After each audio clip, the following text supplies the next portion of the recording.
আমার যুবক ভাই কষ্ট পাইবা, মরলে তো কষ্ট পাইবাই, দুনিয়া তো কষ্ট, দুকে দুকে মরে যাবা, দুকে দুকে।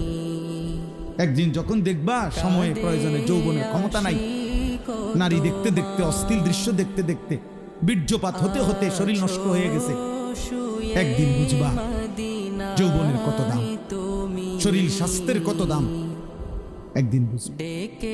যখন হার্বাল কোম্পানির ওষুধে ওষুধে ঘুরবা, কবিরাজি আর বনাজি ওষুধে ঘুরবা,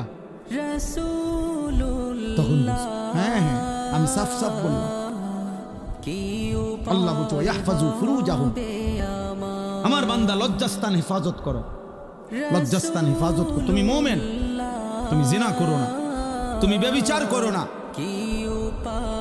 তুমি নিজের হাত নিজের লজ্জাস্থানে নাপাক ব্যবহার করো না, তুমি পুরুষে পুরুষে অপকর্ম করো না, তুমি মেয়ে মেয়ে নারী নারী অপকর্ম করো না, কোন রকমের বেহায়াপনা না চোখ দিয়া করবা না লজ্জাস্থান দিয়ে করবা।